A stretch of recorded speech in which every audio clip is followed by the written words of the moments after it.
अंदर से ना टूटे से पड़े थे, बस ऐसे ही ऊपर देखते थे। दादी बैठी होती थी कि मैं कहा यार कुछ हो जाए भगवान। दादी भी देखती थी यार ये लड़का ऊपर ही को देखता रहता है। तो जिंदगी में ना हमेशा हमें 100 ना मिले, एक हाँ का इंतजार होता है। सिर्फ एक हाँ अगर आ गई ना जिंदगी में, भाई जिंदगी पूरी यहाँ से यूँ हो जाएगी। तो भाई यही हुआ, मेरी आवाज़ ही मेरी पहचान बनी। ठीक है, तो वहाँ से हमारी वीडियोस वायरल होना स्टार्ट हुई, आर यू हंगरी को पहचान मिलना स्टार्ट हुई। जो फूड ब्लॉगर बोल रहे थे कि भाई ये चैलेंजेस गलत है, वो अगले दिन वही चैलेंज की वीडियोस बना रहे थे। लोग सिर्फ वहाँ तक की आपको जर्नी बताते हैं जहाँ तक वो सक्सेस हो गए, उसके बाद का स्ट्रगल कोई नहीं बताता। ये यूट्यूब भी एक ऐसी जॉब है जहाँ पे आपके सर पे कोई नहीं बैठा, आप अपने काम के मालिक हो, ठीक है। पर आपको भाई उन लालाओं से भी ज़्यादा मेहनत करनी पड़ेगी, डे में भी, ओवरनाइट भी, ओवर शिफ्टें भी लगानी पड़ेगी। यूट्यूब ऐसा काम है भाई। तो एक चीज़ आपकी वीडियो पे ऐलान कर देता हूँ कि जितने भी अगर कोई नए बंदे हैं, सिर्फ जिन्हें पैसा कमाना आगे बढ़ना है, हमारी वीडियोस की क्लिप्स निकाल के एडिट करके डालो, मैं किसी पे भी कॉपीराइट नहीं मारूंगा। आप मेरी वीडियोस डाउनलोड कर सकते हैं, उसमें से क्लिप निकाल सकते हैं। किसी को भी अगर यूट्यूबर बनना है तो आप मेरे इधर पहले 3 महीने इंटर्नशिप करिए। हम एक ओपन प्लेटफॉर्म क्रिएट करेंगे लोगों के लिए, जहाँ पे लोगों को जानकारी देंगे कैसे वो आगे बढ़ सकते हैं।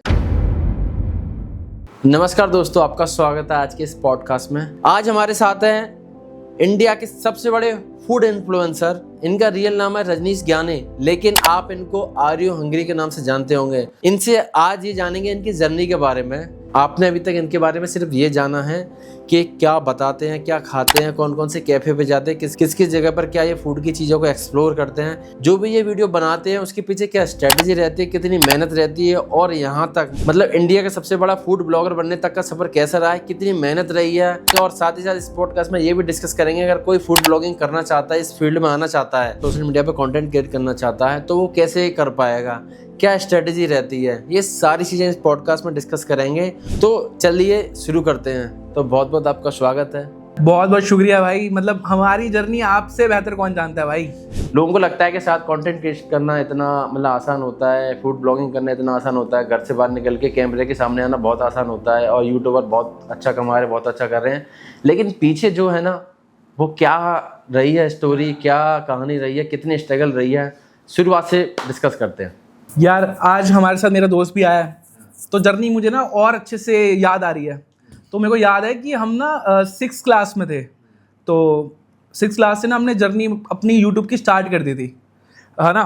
तो उस समय हमारे किसी दोस्त पे फ़ोन होता था, और वाईफाई ने किसी गली में नेटवर्क आते थे कि हम इस गली में चले जाते थे कि वाईफाई यहाँ फ्री में मिल जाए, ऐसा कुछ मिल जाए, इस फ़ोन पे इसके पास फ़ोन है, वहाँ से लेके वीडियोस हमारी बना देगा और डाल देगा यूट्यूब पे। तो हमने बहुत पहले चैनल स्टार्ट कर दिया था, वहाँ पे हम अपनी म्यूज़िक की वीडियोस डालते थे, और डाली छोड़ दी जैसे और लोग करते हैं।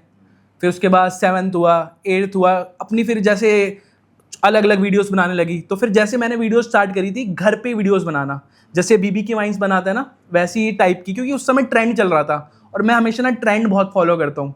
तो हम क्या करते थे, मैं बस ये देखता था, हमारा घर ना जैसे आपका स्टूडियो उससे थोड़ा सा और आधा कर दो, उससे भी और आधा, तो उतना सा हमारा एक रूम था जिसमें हम रहते थे। और मैं ना वेट करता था सिर्फ मेरे मम्मी पापा के बाहर जाने का, कि ये लोग घर से बाहर जाएं तो मैं वीडियो बना सकूं। तो मैं अपने ऊपर चुन्नी डाल लेता था, कभी मैंने चश्मा पहन के बाल इधर कर लिया तो वो डैड वाला रोल कर लिया। तो ऐसे करके हमने वाइन्स बनाना स्टार्ट किया था, कि मुझे पता था कि यार यही चीज़ें करने में मेरे को मज़ा आता था। मैं अकेले रूम में बैठ के, जब घर वाले चले गए और मेरे पास सिर्फ होते थे 15 से 20 मिनट कि वो वापस आ जाएंगे तो मैं शूट नहीं कर पाऊँगा, तो उसके बीच में वहाँ से वाइन्स बनाना स्टार्ट किया। और धीरे धीरे फिर हम 9th में आए, और 9th में ना फिर मेरा ध्यान ना इसी में बहुत ज़्यादा था। मैं बैठ के कॉपी के पीछे कुछ ना कुछ लिखना, सोचना, यही देखना। तो 9th तक मैं बहुत ज़्यादा वीडियोस के बारे में ही सोचता था। मतलब मेरे लिए ना एक दुनिया, जैसे मैं क्लास में भी बैठा हूँ ना, तो मैं क्लास में नहीं बैठा, मतलब मेरा माइंड कहीं और है, फिजिकली मैं क्लास में बैठा हूँ। तो मैं कुछ ना कुछ सोचता रहता था, अभी छुट्टी होगी, इसके बाद ये वीडियो बनाएंगे, ऐसा कुछ करेंगे, अरे यार कुछ ऐसा हो जाए, इसको पकड़ लूँ क्या, इससे कैमरा मांग लूँ क्या, इससे मिलने जाना है। तो वहाँ से शूटते भी हम जाते थे ना, तो जनरली हम सारे दोस्त मिलके ना वीडियोस बनाते थे। तो एक हमारे पास कैनन 1300D था सबसे पहले, तो हमने वहाँ से वीडियोस बनाना स्टार्ट करा। तो मेरे किसी दोस्त पे कैमरा था, तो वो कहीं किसी गांव में रहता था, तो उससे बोला कि भाई अपना कैमरा दे दे, और उसने दे भी दिया। तो वहाँ से करके हमने अपनी वीडियोस बनाना स्टार्ट किया। आपके बारे में एक स्टोरी मैंने सुनी है, जैसे कि स्टार्टिंग में आपने एक बार बताया था कि शुरुआत में आप मोबाइल भी नहीं था और दूसरों दोस्त से मांग के मोबाइल। हाँ वही, शुरू से मांग के ही करा भाई। मतलब कैमरा मांग लिया, तो वहाँ से शुरू किया। वो वीडियोस बनाई, रजनीश ज्ञानी के नाम से चैनल था। तो वीडियोस इतनी वर्कआउट नहीं करी। उसके पीछे क्या हुआ, फिर 10th में फेल हो गए, ये पास हो गया। भाई इसे चीटिंग आती थी, हमें चीटिंग नहीं आती थी, चक्कर ये था, है ना। मतलब मैं इतना बेवकूफ़ था कि मैं चीटिंग करके भी पास नहीं हो पाया, ये चीटिंग करके पास हो गया। तो मेरे लिए सबसे बड़ा डिजास्टर क्या हुआ कि हर दोस्त ना मिलने से कतराने लगा मेरे से। पता नहीं, मुझे लगा था कि मेरे साथ ऐसा होगा नहीं, और मैं घर से भी भाग गया। कहानी हुई कि जेब में 10 रुपये पड़े थे, घर जाने में शर्म आ रही थी, और बच्चों की तरह मतलब ज़िंदगी से ना एकदम ऐसे रियलिटी नहीं होती, हिट हो गई एकदम से कि यार अब समझ आ रहा है कि वो घर वाले कितनी मेहनत करते थे और हम कितनी बेकैती में हमने जीवन काट दिया। हम जिंदगी को कितना ईजी समझते थे यार कि ईजी जा रही है। ये ज़िंदगी बहुत फिल्मी में जी रहा था मैं, क्योंकि घर वालों ने की मुसीबत तो देख रहे थे, पर समझने की वो समझ नहीं थी कि कितनी मेहनत से जो है ब्रेड बटन अर्न किया जाता है, तो वो समझ नहीं थी। तो लेके घर में 10 रुपये लेके भाग गया। उससे पहले अपने स्कूल के प्रिंसिपल के घर गया कि जाते जाते इस पुलिस वाले इसको पकड़ के लेके जाए।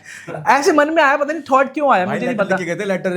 मैं एक लेटर लेके गया, एक लेटर लिखा मैंने कहा सर सॉरी मैं अच्छा स्टूडेंट नहीं बन पाया, पर मैं जीवन में एक अच्छा इंसान बनूंगा। वो रख के सर के तरह उसके माली को पकड़ा के लेटर प्रिंसिपल को भाग गया, ठीक है। और फिर जब भाग गया, 10 रुपये थे मेरी जेब में।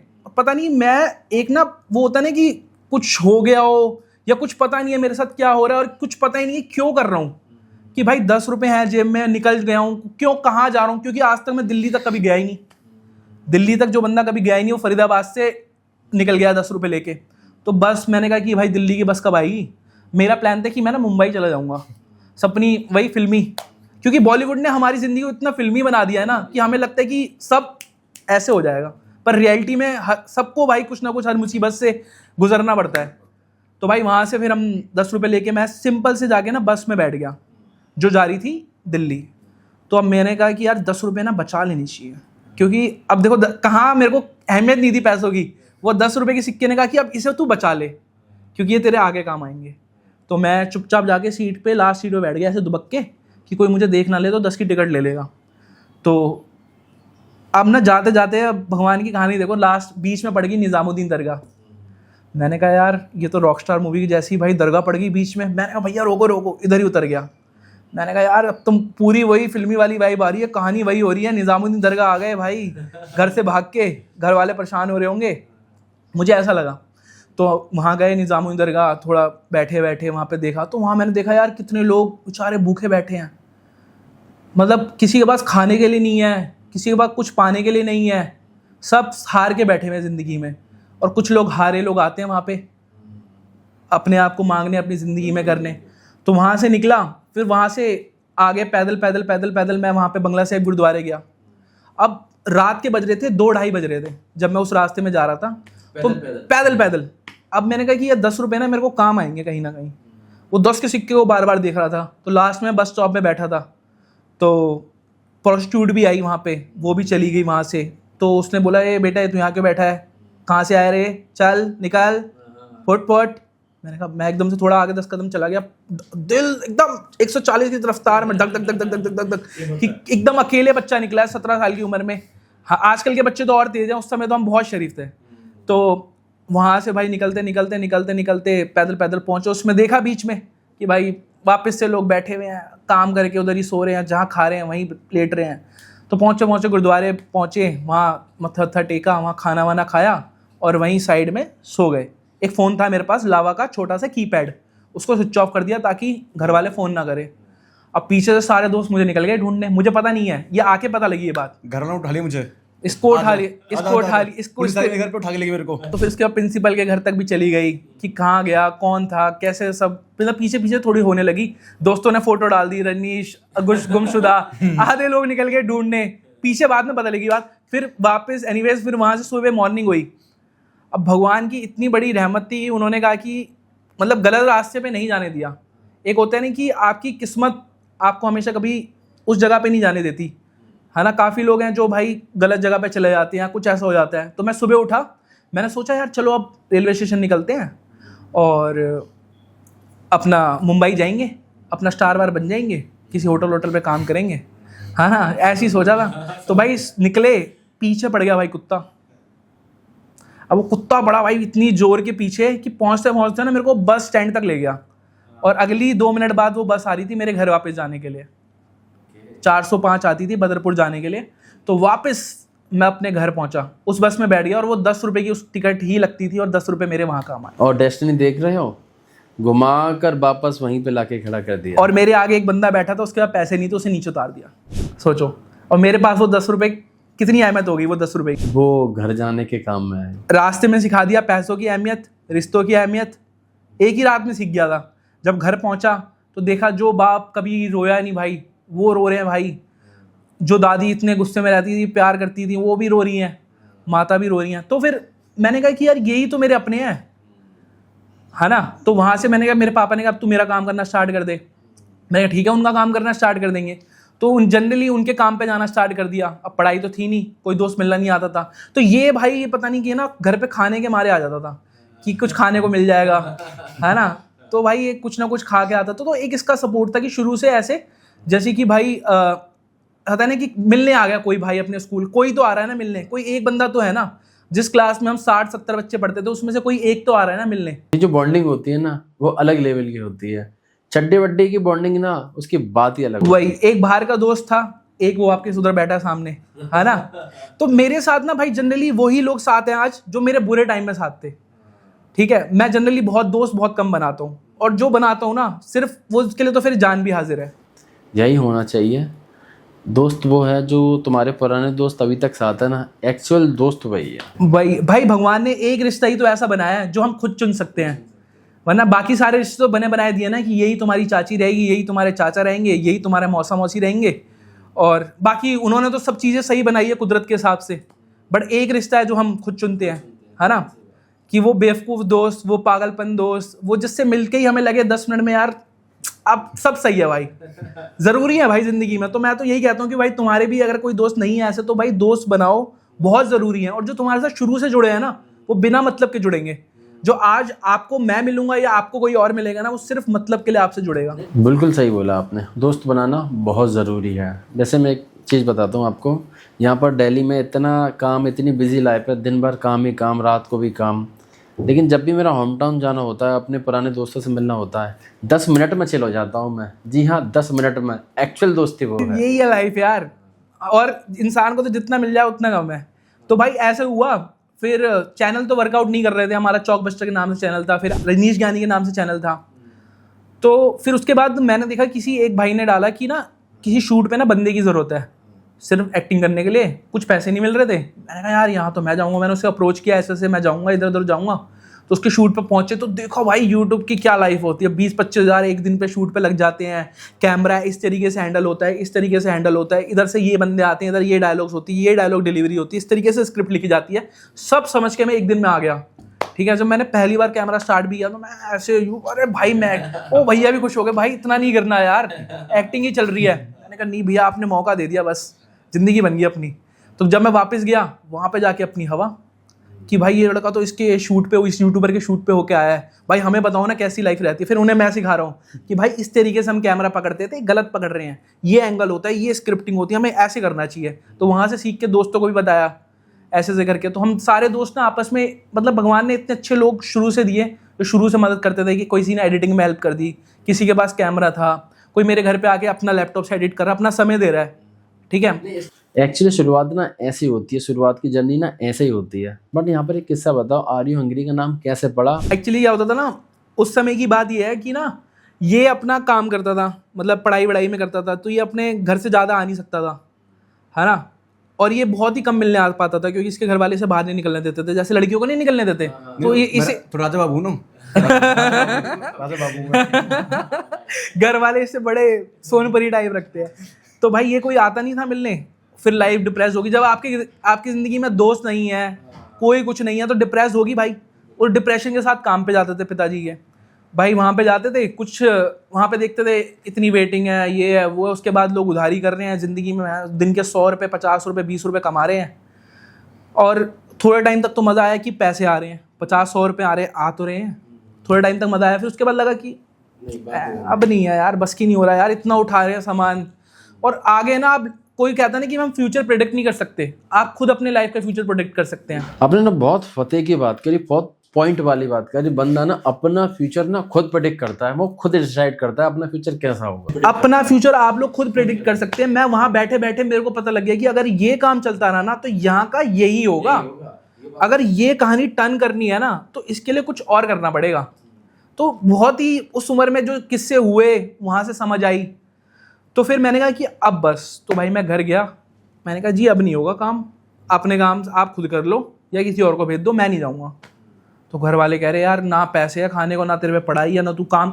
हालांकि उनकी बात भी सही थी कि तू काम भी नहीं कर रहा, पैसे भी नहीं आ रहे घर पे, ना तू पढ़ाई कर रहा है, तो तू कुछ तो कर। पेरेंट्स जो होते हैं ना थोड़ा बहुत सिक्योरिटी की तरफ देखते हैं, वो चाहते हैं कि उनका जो बच्चा है ना वो सिक्योर रहे। बिल्कुल बिल्कुल। अब यार उन्हें मैं समझाया नहीं था आज तक, तो वो चीज़ें चलती रही महीना भर, 2 महीना भर।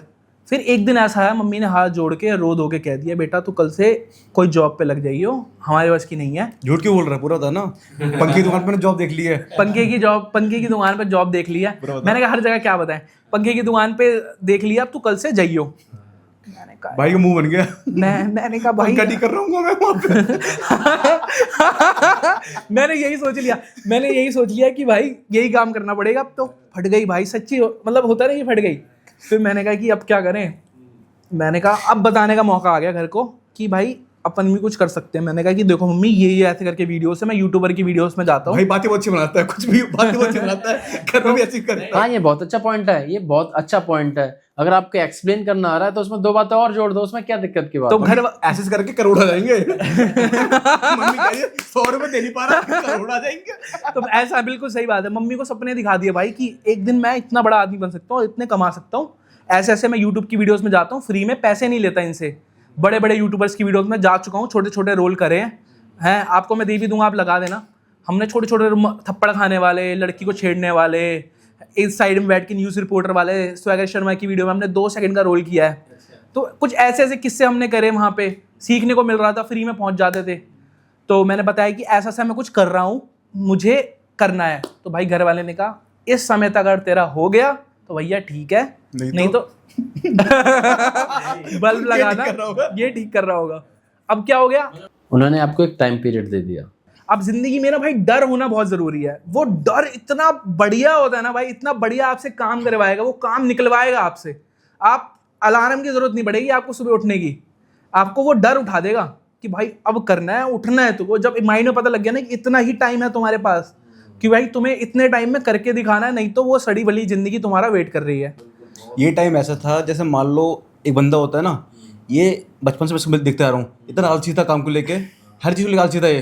लेकिन जब ये बीच वाले पीरियड की बात कर रहे हैं ना, जिसमें आया, इससे जिम्मेदार आदमी देखा उस समय मैंने। यहाँ पर मैं एक पॉइंट ऐड करना चाहता हूँ। मैंने ना बहुत सारे इन्फ्लुएंसर के साथ काम किया, बहुत सारे इन्फ्लुएंसर्स, लेकिन मैंने आपको भी देखा है, आपके अंदर जो जज्बा, जो डेडिकेशन देखता हूँ ना, उन सबसे अलग है। मतलब वो अलग लेवल की एनर्जी, वो आपका एकदम अलग ऑरा, एकदम जो डेडिकेशन है ना काम के लिए, बहुत ही अलग रहता है। वो एकदम आपको सबसे अलग बनाता है। मुझे अभी भी याद है, आप एक वीडियो शूट कर रहे थे शायद, आपकी जिस हिसाब से पर्सनैलिटी है, हाइट है, वेट है, इतनी हाइट से कूदने में कोई लोग 100 बार सोचेगा, कोई भी 100 बार सोचेगा।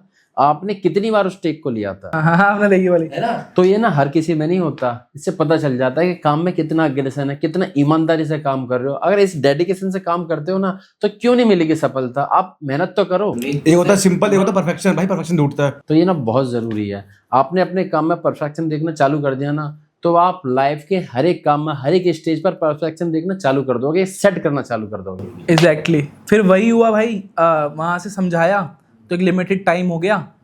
तो वहाँ से में एक भैया हमारे फूडी विशाल करके, तो उनसे फूड ब्लॉगर से मिले, उनको उनका काम दिखा कि एक वीडियो शूट करी और वो अगले दिन 1 मिलियन पहुँच गई। और मुझे पता लगा कि एक फूड ब्लॉगिंग नाम की चीज़ आई है जिसमें 5-6 प्लेयर्स हैं, 5-6 लोग कर रहे हैं जो टॉप ऑफ द क्रिएटर्स हैं, और वही क्रिएटर्स हैं, उसके अलावा कोई नहीं कर रहा उसे। ठीक है। और मैंने कहा कि यार ये तो मेरे सबसे मनपसंद का काम है भाई, खाना खाना खाना करना। तो घर से लड़ झगड़ के मैंने जहाँ पे घर पे पैसे नहीं थे, घर वालों पे 1 रुपए के मोहताज से, जो उनकी सेविंग, लाइफ सेविंग सब पे होती है कि भाई सेविंग सबने करके रखी होती है, अंदर ही अंदर हम बोलते हैं हमारे पैसे नहीं है, थोड़े बहुत तो सेविंग 10,000 20,000 15,000 हम सेव करके हमारे घर वाले चावल के डिब्बे में रखते हैं वो कि वो समय कोई ऐसा आ गया जरूरत पड़ेगी। तो मैंने बोला कि अब मुझे चाहिए एक कैमरा। हाथ पैर दवाए सब करा वो और वो, तो 1-2 महीने तक मना हुआ। फिर उन्होंने कहा ठीक है भाई तू जाके कैमरा ले आ। तो जब आप ध्यान दोगे ना कि मैं कैमरा लेने गया, तो आप जब मैंने मोड ऑफ पेमेंट करा उन्हें, तो मैंने कैश करा, ATM कार्ड से पे करा, किसी से पेटीएम करवाया, ठीक है। उसके बाद रिक्वेस्ट भी करी कि भाई हाथ पैर जोड़ के कि भाई कम वम कर दो, मम्मी से बात करा दी भाई, मम्मी ने कहा बेटा अपना ही बेटा है, बेटा कम वम कर दो, और क्रिएटर के साथ ही गया था कैमरा लेने। तो भाई ऐसी ज़िंदगी में फिर रोशनी आ गई। मुझे लगता है कि उस दिन के बाद से, क्यों भाई, ऐसे था भाई। तो हम दोस्तों ने पता क्या किया, ये हो गया जैसे, तो इसके साथ वीडियोस बनाने हम जाते थे, तो मेरी इसने हेल्प कर दी कैमरा पकड़ने में। तो अब मेरे को याद है कि शुरुआती समय पे कि एक मेरा दोस्त होता था, उसके घर जाते थे हम, साथ में हमने वीडियोस बनाई, और वो मेरा कैमरा पकड़ता था, मैं खा के दिखाता था। और रेडी वाले तो जानते ही थे, अरे भाई फिर तो, अरे भाई साहब ये काम स्टार्ट कर दिया, अरे कोई दिक्कत नहीं है, पैसे वैसे नहीं देने भैया, यार कैसी बात कर रहे हो, मालिक आदमी हो। मैंने कहा नहीं भैया। तो वहाँ से पैसे तो एक आध स्टोर वाले नहीं लेते थे, तो हमारे लिए नेक्स्ट वीडियो के लिए वो सेविंग होती थी कि यार चलो आगे हो गया, और उनको भी प्रमोशन हो गया। तो वहाँ से हमने वीडियोस बनाना स्टार्ट किया। तो जनरली लोगों ने भी देखा कि यार ये कुछ अलग चीज़ हो रही है, और हमें करने में ना बड़ा मज़ा आने लगा, कि लग रहा है कि अब ज़िंदगी में हम जी रहे हैं। और मैं तो भाई ऐसा आदमी था कि दिल टूटा आशिक था, कि ना मतलब ज़िंदगी में ना आशिकी मिली, ना घर वालों से कामयाबी मिली, ना घर वालों का प्यार मिला, गालियाँ मिली, और सोसाइटी की हमें वो मिली कि तुम कुछ कर नहीं सकते, बातें मिली सुनने में। मैं घर से बाहर ही नहीं निकलता था भाई। तो भाई ऐसा कुछ हुआ, तो हम साथ में वीडियोस, फिर किसी मेरे दोस्त ने हेल्प करी, ये करी, तो वरना वीडियोस वायरल नहीं हो रही थी यार। 100-200 व्यूज़, 300 व्यूज़, 400-500 व्यूज़, ज़्यादा 90 व्यूज़, वो भी अपने ही लोगों को दिखा दिखा के शेयर करते हुए फेसबुक पे। तो आपने कितनी वीडियो डाल दी थी जब तक कि व्यूज़ नहीं आ रहे थे? डाल दी थी यार 45 वीडियोस। 45 वीडियो डाल दी थी। लोग अक्सर 2-4 वीडियो में हार मान लेते। तो भाई फिर आया 2019, तो उसके बाद ना एक बड़े से फूड ब्लॉगर पेज को एक अच्छे से बंदे की ज़रूरत पड़ी, जहाँ पे उसे चाहिए था कि कोई उसके बिहाफ पे जाके वीडियोस बना दे, क्योंकि ना वहाँ पे कोविड की स्टार्टिंग आ चुकी थी, जहाँ पे लोग बाहर तो निकल रहे थे, पर लोगों को मन में था कि कोविड की वेव्स आ चुकी हैं, बाहर नहीं निकलना, और उसको कोविड हो भी गया था उस क्रिएटर को। तो उन्होंने कहा कि कोई ऐसा बंदा हो कि जो चाहिए, उन्होंने अपने व्हाट्सएप पर डाला था। तो मेरी दीदी के कॉन्टैक्ट में कहीं ना कहीं से वो होंगे, तो मैंने कहा दीदी आपके उस पर वो स्टेटस वो लगा पड़ेगा वापस ओपन। मैंने कहा तो क्रिएटर है, फूड की वीडियोस बनाते हैं। मैंने कहा अगर यार रख ले यार, काम पे मज़ा नहीं आ जाएगा। मैं कहा नहीं ये नहीं रखेंगे। तो कह रही अरे रख लेंगे। मैंने कहा ना हटाओ। तो ऐसी फिर पूरी रात हुई। मैंने कहा क्या पता बोल देता हूँ। फिर मैंने कहा दीदी बोल दे क्या। मैं कहा नहीं रहने दो, मेरे को क्यों रखेंगे भाई, वो मैं को क्यों रखेंगे। तो ज़िंदगी में ना हमेशा हमें 100 ना मिले, एक हाँ का इंतज़ार होता है। सिर्फ एक हाँ अगर आ गई ना ज़िंदगी में, भाई ज़िंदगी पूरी यहाँ से यूँ हो जाएगी। तो भाई यही हुआ, अप्रोच करा कि उन्होंने कहा मेरा भाई का चैनल है, ऐसे ऐसे है, फरीदाबाद की एक्सप्लोर करता है, उन्होंने कल से आ जाए। मैंने कहा हाँ बोल दी, उन्होंने हाँ बोल दी। और वो टॉप ऑफ द क्रिएटर थे उस टाइम पे, टॉप ऑफ द क्रिएटर, कि मतलब हर रेडी पे जाता था मैं जब उनके ब्याह पे शूट करने। मैंने कहता था इस चैनल से आया हूँ, तो भाई साहब हाथ जोड़ देते थे कि भाई आप कैसे फ्री में कैसे आ गए, वो तो इतने पैसे लेते हैं आने के। मैंने कहा यार इज्जत भी मिल रही है अब तो, जहाँ इज्जत नहीं मिल रही थी और जगहों पे जाके। तो जनरली फिर मैंने क्या किया, अब मेरे को ना दिल्ली डेली शूट करने के लिए आना पड़ा। कैमरे से मैं शूट करता था और उनके पेज के लिए। और दिल्ली में मैंने अपने मासी रिश्तेदार के घर में रहना शुरू कर दिया मैंने, क्योंकि ना फरीदाबाद से दिल्ली आने में ना रोज़ खर्चा लगता है 200 रुपये का। वहाँ से 50-60 रुपये में आप लोकेशन में पहुँच जाते हो, दिल्ली में मेड़े में रहते हो क्योंकि।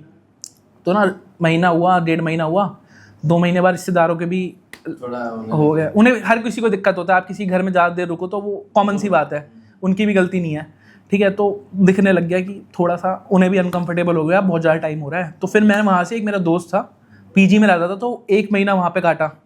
तो जनरली मैं अपनी चैनल के लिए भी वीडियोस बनाता था। और मैंने एक ना बहुत तगड़ी चीज़ करी थी, मैंने ना उसी समय पे मैंने 21 दिन का चैलेंज लिया था कि मैं 21 डेज 21 वीडियोस डालूंगा, वो भी रेगुलर, एक ही समय पे हर दिन।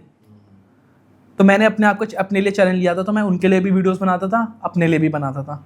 तो मैंने उस टाइम से करना शुरू करा था और उनके पेज पे वीडियोस वायरल हो रही थी।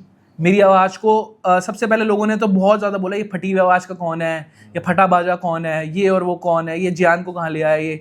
तो उस आवाज़ को बहुत ज़्यादा मतलब बोलते हैं कि ना लोगों ने निकारा, क्रिटिसाइज़ करा, है ना। तो फिर उसके बाद उससे अच्छी चीज़ क्या हुई, किसी भी चीज़ को अगर क्रिटिसाइज़ करते हैं ना लोग, उसको याद हमेशा रखते हैं कि यार हमने इसको क्रिटिसाइज़ किया था। तो लोगों ने मेरी आवाज़ को ना रिमेंबर करा कि यार ये कोई बंदा है। मैं उस अपनी वीडियोस डालता था, नीचे कमेंट आता था कि यार ये तो वही बंदा है, ये तो वही बंदा है, सिर्फ आवाज़ से, क्योंकि मैं उनकी वीडियोस में शक्ल नहीं दिखाता था अपनी, मेरी आवाज़ ही मेरी पहचान बनी, ठीक है। तो वहाँ से मेरी 21 डेज़ की वीडियोस डालना शुरू करा। मैं नए नए लोगों से मिलता था हर दिन, नए एक्सपीरियंस गेन करता था। तो मेरे लिए बहुत एडवेंचरस था वो चीज़। मैं घर से दूर रहता था, मैं मतलब इतने महीने में अपने घर से दूर रहा, मेरे को घर की और अहमियत समझ आई कि यार फैमिली क्या होती है। दोस्तों के साथ रह रहे थे पीजी में, पर ना वो घर वाली बात, हर दिन फ़ोन आता था कि आज घर पे बेटा ये हो गया, आज घर पे ये चीज़ नहीं है, आज तेरे को पता है ये लड़ाई हुई थी, पैसे नहीं है, तू कब तक करेगा। मतलब बोलते नहीं, ऐसे फ़ोन आता था, जैसे होता था कि गाँव से फ़ोन आ रहा हो, ऐसा लगता था कि अब बेटा अब कुछ दिक्कतें आ रही हैं, अब तो थोड़ा सा व्यवस्था कर पैसों की। तो जो सैलरी आती थी उससे आधे ज़्यादा मैं उनकी वीडियोस बनाने में उड़ा देता था, आधे जो बचते थे वो घर दे देता था। चल रहा था अपना गुजारा। तो मेरी वीडियोस वायरल नहीं हो रही थी, उनके पेज तो इतना बड़ा था कि वीडियोस अच्छा चल जाती थी। तो एक भैया ने बोला जब मेन कोविड आ गया कि भाई एक काम कर, तू कैमरा बेच और फ़ोन खरीद। मैंने कहा ठीक है भाई। मैंने कहा बेवकूफ़ आदमी है, पागल बना रहा हुआ, देखा नहीं जा रहा मेरा, मैं काम कर रहा हूँ। पर मेरे मन में आया कि यार अगर ये बंदे हैं ना, कुछ बोला है इतने बड़े क्रिएटर ने जो बहुत top of the food creator हैं फरीदाबाद के, अगर वो कुछ कह रहे हैं ना, सही कह रहे होंगे। तो मैंने कैमरा बेचा, मैंने फ़ोन ख़रीदा, ठीक है। और उसके बीच में क्या हुआ कि उन्होंने मुझे जॉब से भी निकाल दिया, क्योंकि कोविड जा चुका था, है ना। अब वो खुद वीडियोस बना सकते थे, तो मेरी नौकरी गई। मेरे पास फ़ोन आया, मैंने कहा यार अब तो फ़ोन कैमरा बेच के ख़रीदा, अब तो काम भी नहीं है, अब क्या करें। खर्चे ऐसे मैनेज हो रहे थे कि जो जॉब करी वहाँ से थोड़ी बहुत सेविंग थी, है ना, 10-20 हज़ार, जो भी 15 हज़ार बचाए उसमें से भी घर वाले यार 10 देते थे ना, तो 2 ही हज़ार खर्च करते हैं। आपको पता है घर वाले इतना रोक के हाथ चलते थे ना कि भाई, तो पता चलता है ना एक्चुअली में वैल्यू क्या होती है। घर वालों ने, आप यकीन नहीं मानेंगे, सिर्फ ना हमें पराठे और नमकीन खिलाते थे और चाय, ये बता कि बेटा आज ये बना दूं, आज पराठे बना दूं, आज प्याज के पराठे बना दूं, आज नमक के पराठे बना दूं, आज गोभी के पराठे बना दूं। वो पराठे के पीछे क्या रीज़न था भाई, कि हम अफोर्ड नहीं कर सकते कि कोई अच्छी सब्जी खाना। पर बताया, कभी ऐसा महसूस नहीं होने दिया, फील नहीं होने दिया कि तू आज हमारे पे ये नहीं है, पर कि तू आज ये खा, आज नहीं है तो सूखी रोटी खा ले। तो उन्होंने हमेशा अपने औकात से ज़्यादा बड़ा खिलाया, पिलाया, बढ़ाया, इस तरीके से करा कि आज तक वो इस तरीके के खिलाता हूँ मैं। हम खुश होते थे आज हमारे घर ये पराठे बन रहे हैं। कभी ज़िंदगी में महसूस नहीं होने दिया इतना कि हमारे लिए खाने की दिक्कत है, हमारे पहनने की दिक्कत है। घर में लड़ाइयाँ ऑब्वियसली होती थी यार, कि मतलब पैसों को लेके कि यार ये पैसे नहीं है, यहाँ ये क्यों खर्च कर दिए। घरों में बहुत ज़्यादा मेरे घर में लड़ाई बढ़ चुकी थी, वो मेंटल प्रेशर था। तो एक्चुअल में ऐसा होता है ना, जब ऐसा देखा जाता है कि जब फाइनेंशियल क्राइसिस आते हैं ना, तो उस जगह लिमिटेशन होती है। तो ये देखते हैं कि सबसे ज़्यादा नीड कहाँ पर है, सबसे ज़्यादा ज़रूरत कहाँ, तो होता है ऐसा। तो हमारे घर में ना सबसे मेन, हमारी फादर भी बहुत अच्छा काम करते थे, पर उनके जब से तबीयत ख़राब हुई तो वो नहीं कर पा रहे थे। तो हमारी मदर ही थी शुरुआत से, मतलब मेरे को याद है कि वो हमारे लिए जो ब्रेड बटर रन करती थी, घर घर जाके लोगों घर काम करती थी पार्लर का। तो एक अंदर से ना वही खुद लगता था कि हम घर बैठे हुए खाली, मदर आ रही है 8-9 बजे घर से, घर घर जाके अपना पार्लर का काम कर रही हैं, और उस काम को सोसाइटी अच्छा भी नहीं बोलती। तो बहुत अंदर से ना टूटे से पड़े थे, बस ऐसे ही ऊपर देखते थे। दादी बैठी होती थी कि मैं कहा यार कुछ हो जाए भगवान। दादी भी देखती थी यार ये लड़का ऊपर ही वो देखता रहता है। अच्छा। हाँ ऐसे ही होता था, मैं ऊपर नहीं हो गया। अच्छा, तो दादी ने कभी टोका नहीं? बनेगा किसी दिन, कुछ करेगा, बनेगा, आगे बढ़ेगा, तू सोच मत। तू अच्छा सोचता है घर वालों के बारे में, क्योंकि मैं घर से भी हमेशा हमारी, अगर मैं किसी से भाई से भी डिस्कस कर रहा होता था ना, तो मैं ये डिस्कस करता था भाई ज़िंदगी में आगे कैसे बढ़ें, कैसे करें, क्या करें, क्या ऐसा कर सकते हैं, क्या अब ये कर दें, क्या अब ये कर दें, क्या अब ये कर दें, अब ये कर सकते हैं, अब वो कर सकते हैं। थॉट प्रोसेस चलता है, थॉट ही प्रोसेस भाई, कुछ और सेकेंडरी चीज़ आई नहीं रही। ठीक है, घर में ना ऐसी कुछ चीज चल रहा है ना, वहाँ पे घर पे कलेश चल रहा है इस कमरे में। ठीक है, अब हमारा दादी वाला कमरा था, तो हमने एक करके हमारे 2 कमरे हो गए थे उस वक्त तक। तो उस कमरे में बैठ के मैं सोचता रहता था अब ये हो रहा है, अब ऊपर बैठता था दीवार टूटी पड़ी है, बड़ा पता नहीं क्यों इल्यूजन था मेरे माइंड में एक। तो वहाँ से हमने अपनी फ़ोन से वीडियोस बनाना स्टार्ट करी। अब फ़ोन से सबसे बेहतर बात क्या हुई, ईजी फ़ोन में आ जाती है, ईजी एडिट हो जाती है, ईजी अपलोड हो जाती है। अपने मोबाइल में ही शूट किया, अपने मोबाइल में ही एडिट किया, और वहीं से सारी चीज़ अपलोड हो रही हैं। अब उसके बीच में भी मैंने आपको बताया कि मांग के हमने शुरुआत की। ठीक है, अब लोग कैसे बोलते हैं कि भाई आज के टाइम पे हमारे पास बड़ा स्टूडियो नहीं है, बड़ी लाइटिंग नहीं है, बड़ा कैमरा नहीं है। कितने बहाने होते हैं भाई शुरू करने के लिए। तो जनरली हमारे पास ना कोई अदर चॉइस नहीं थी, प्लान बी नहीं था। तो हमारे ने मांग के फ़ोन हमने लिए, मांग के कैमरा लिया, हमने वीडियोस जब से ही बनाई। ठीक है, तो अब फूड का जब हमने स्टार्ट करा, आर यू हंग्री स्टार्ट करा, मेरी बहन ने मेरे को नाम सजेस्ट करा। तो आज मैं इतना थैंकफुल हूँ। अगर किसी भी बंदे का एक का भी कंट्रीब्यूशन मेरी लाइफ में नहीं होता ना, तो मैं आगे नहीं बढ़ पाता। जैसे मेरी सिस्टर थी जिनके घर में जाता था, तो वो मेरे को अपने धूप में मेरे को लेके जाती थी कि तेरा मैं फ़ोन पकड़ लूँगी, तू शूट करेगा, ये मेरा दोस्त हो गया, ये मेरा दोस्त हो गया।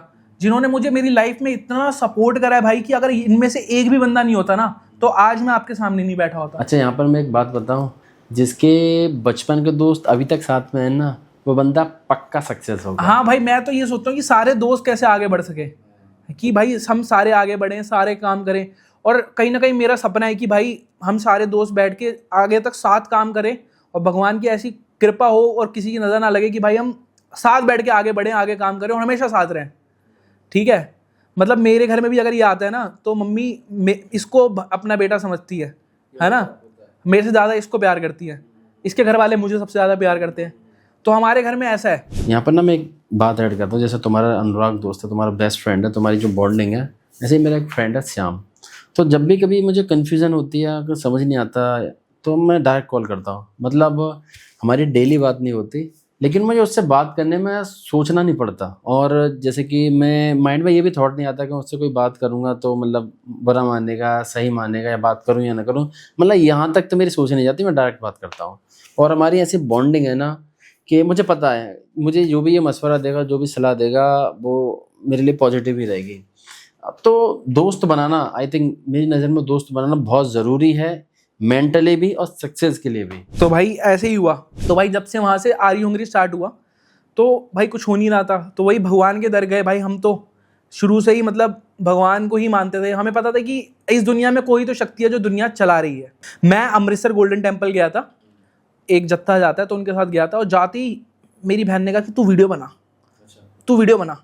मैंने कहा यार मैं कौन, इतनी भीड़ में कौन बोलेगा भाई, बाप रे। और किस्मत ऐसी है, पहली बार मैं गया तो गोल्डन टेम्पल साथ में भाई ले जाता, इनका ऐसा है जहाँ जाता है मेरे को हमसे जाता है। तो भाई यही हुआ। फिर इतनी भीड़ में मैंने ये सोचा कि सारे लोग ना, ये आलू बैगन है, ठीक है, ये आलू बैगन खड़े हैं मेरे सामने, इनके सामने इनको कोई भाव नहीं देना, तुम बोलो। मैंने कहा जी पाजी सत श्री अकाल जी, ऐसे आया हूँ, वीडियो बनानी है। तो बना लो जी, कोई दिक्कत नहीं है जी। उसके बाद वीडियो बना ली, और ऐसे ही मैं बोल के आया था कि भगवान जी अगर मेरी वीडियो वायरल हो गई, और हालांकि बोल के भी यार सुनी है उन्होंने, देखो मैं बोल वीडियो वायरल होगी ना तो आधे पैसे आपके इधर चढ़ाऊंगा और आधे अपने पास। ऐसी तो फिर गए। अच्छा, भगवान को लालच दे दिया। ऐसी मजाक बोल दिया, सच्चा दिल था भाई। आज बोलूंगा कि आज हम सोच के बोलते हैं, पर उस समय बिना सोचे बोल देते थे कि यार भगवान आधे आधे कर लेंगे ऐसे से। तो घर गए, वीडियो डाली, और भाई डालते ही नहीं कहूँगा कि रात में डाली और सुबह देखा। उस समय ना वॉचिंग आती थी फेसबुक पे। हाँ, आता था। तो उस समय वीडियो में वॉचिंग थी कम से कम 60,000 लोग एक साथ की वॉचिंग थी। मतलब एक ही समय पे लोग 60,000 लोग देख रहे हैं। और उस वीडियो इतनी वायरल हुई कि मेरे को फ़ोन आने स्टार्ट हो गए, क्या हो गया भाई, क्या हो गया, कहाँ की लोकेशन है, क्या है, लोग गाड़ियाँ लेके निकल रहे हैं उस लोकेशन की वीडियोस बनाने।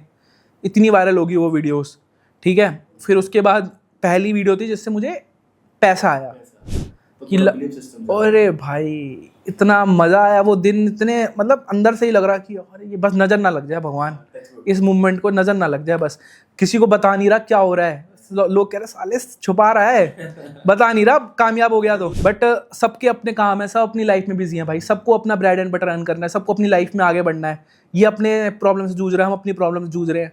तो भाई वहाँ से वीडियो वायरल हुई, मैंने कहा अरे भाई ये तो कमाल हो गया भाई, किस्मत पलट गई। तो वहाँ से पहली बार ही मेरे पास पैसे आए भाई। वो आए, मेरे को याद है, अगर मैं गलत यूँ सॉरी अगर गलत बोल दूँ, मेरे को उस टाइम का याद नहीं रहता, 50-60 हज़ार एक बारी में आ गए भाई, पहली एक वीडियो से। उस समय बहुत अच्छा RPM चलता था, तो इतने पैसे आ गए। मैं गया, अब मेरे पास ATM मतलब मेरा बैंक अकाउंट था, पर ना मेरा ATM कार्ड नहीं था निकालने के लिए। मैंने कहा यार घर पे बैंक जाके तो निकालने नहीं है, ठीक है। उसकी सुबह शाम में पेमेंट आई, अब रात में तो बैंक बंद हो जाते हैं। तो मैं गया जहाँ पे हमारे कैफ़ेस नहीं होते थे लोकल एरिया में, तो हम वहाँ गए, मैंने कहा उनको ट्रांसफ़र करे, है ना, और उन्होंने मेरे को कैश दे दिया गड्डी बना के। तो ये गड्डी लेके गया, मैंने रखा, मम्मी काम प्याज काट रही, सब्जी काट रही होंगी, तो मैंने ये रख दिए। उन्होंने भाई यूँ देखे, कहाँ चोरी किया है?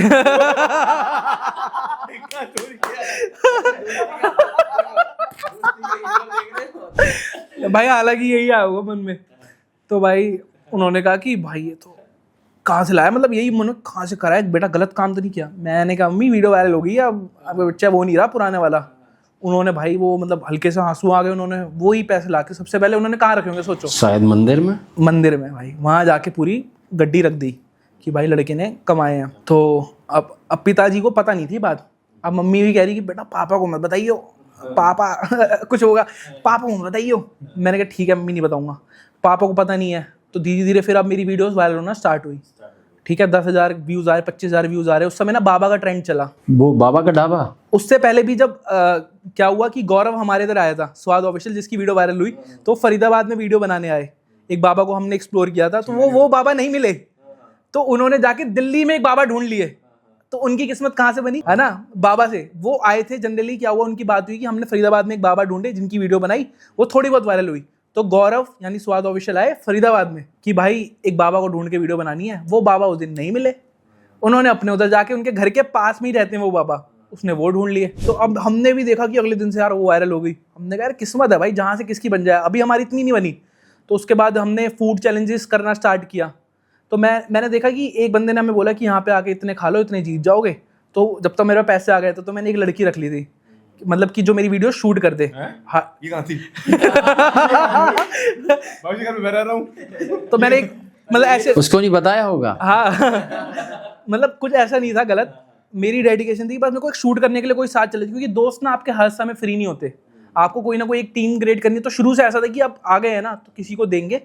तो 5,000 रुपये मैंने बोला कि आपको सैलरी दूंगा, आप मेरी बस वीडियो शूट करने के लिए पकड़ लो, 90% मैं शूट करूंगा, 10% आपको सिर्फ मेरा कैमरा होल्ड करना है।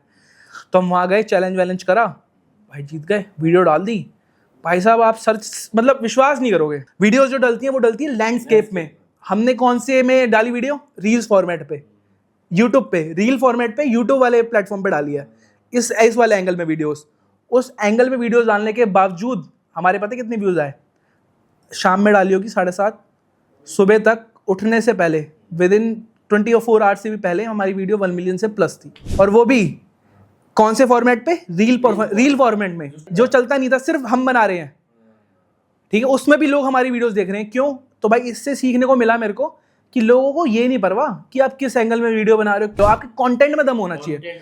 तो हम कंटेंट ऐसा बनाते थे, पीछे भाई ढोल वाले आ रहे हैं, डम डम डम डम डम डम, पूरे ऐसे एनर्जेटिक वीडियो शुरू से लेके एंड तक। अगर हम एनर्जी कहीं लूज होगी तो मान जाऊं, इतनी एनर्जी हम वीडियो में डाल देते थे। और वैसे मैं पर्सन जो हूँ थोड़ा इंट्रोवर्ट हूँ, कम बोलता हूँ, पर जब कैमरा स्टार्ट होता है तो भाई फिर एनर्जी अलग ही लेवल चली जाती है कि भाई हमारा नेक्स्ट लेवल, क्योंकि ऑर्डिनरी हमें जीना ही नहीं है भाई ये जीवन। ठीक है, तो वहाँ से हमारी वीडियोस वायरल होना स्टार्ट हुई, आर यू हंगरी को पहचान मिलना स्टार्ट हुई। अब आप देखो फूड ब्लॉगर्स कितने हरामी हैं। अब तो मैं सच्चाई बताता हूँ, मैं थोड़े फूड ब्लॉगर्स को एक्सपोज कर देता हूँ। जो फूड ब्लॉगर्स मेरे से बड़े थे, मतलब मेरे से अच्छे काफ़ी टाइम से कर रहे हैं, वो उनको ना थोड़ा सा वो फील होने लगा कि यार इसको मिल रही है इंपॉर्टेंस, हम इस इंडस्ट्री के किंग हैं।